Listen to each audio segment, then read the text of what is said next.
More crypto as we're awaiting that spot ETF news. Joining us to follow on Mrs. Wood's conversation, Ophelia Snyder from 21Shares, the CEO and partner of Mrs. Wood in the ETFs that you guys have already had out there with the futures and now the spot. Ophelia, thanks so much for being here with us.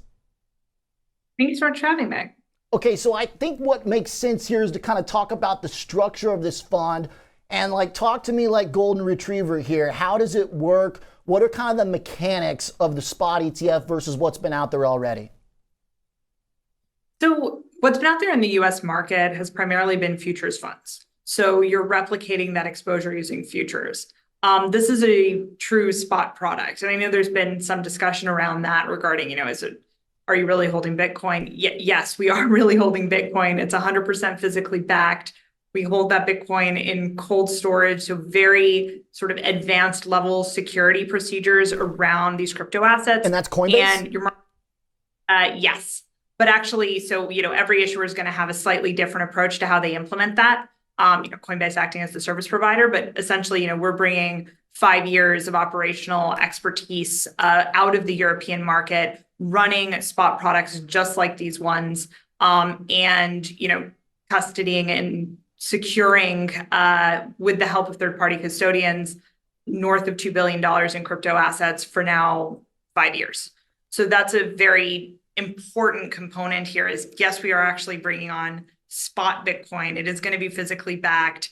APs or market makers are going to come in and out of this product in cash. So obviously there's some pretty heavy operational elements around not only just custody, but also trading, accounting, and the entire operational stack of these products.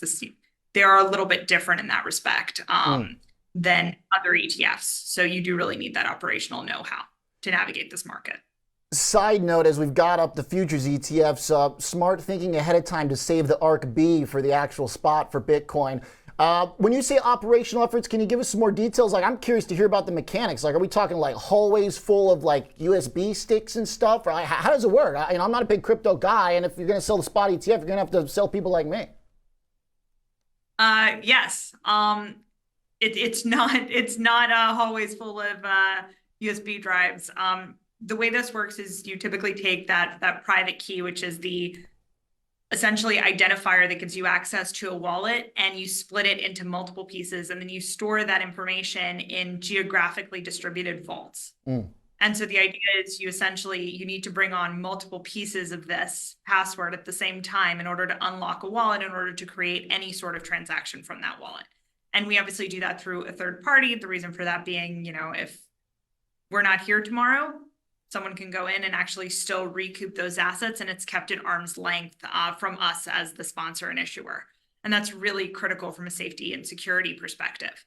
But the way you can think about this is multiple vaults in multiple places in the world holding a piece of a key to open that sort of vault that holds these assets. Okay, not like a physical key, but it's like a piece of information on it. What kind of data is it, or what kind of hardware is it stored on? If I picture Amazon's web, their cloud services, data center, I have a pretty good idea what that looks like. It's like stacks and stacks. It looks like an episode of Silicon Valley. Is that kind of the same? It's just they're full of information?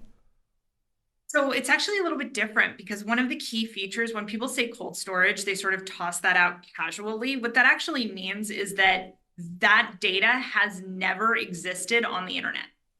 That's what cold storage actually really means. It means that password is being held, that key is being held in a place where it has never come into contact with the internet before. So it's actually quite the opposite of an Amazon, server farm that's providing cloud services. You have to actually physically access these vaults to gain access to that information. And that's part of what those safety procedures look like. So it might sound a little bit old school, but it is highly secure in that way. How much space are we talking does it take up? Is it, can you keep it all in a pretty small space? I imagine it's probably more than a security deposit box, but it's not like Fort Knox either.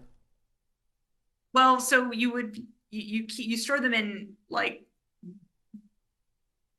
military grade vaults, right? So it very much would look like Fort Knox. The thing you're storing is however tiny, because you don't need tons of space to hold these keys. It's not like gold bars in that respect. Okay. So it's a relatively compact. The actual thing that you're storing is relatively compact. The place you are storing it in, however, looks a lot more like a Fort Knox kind of structure than you would think. So when they're in safety.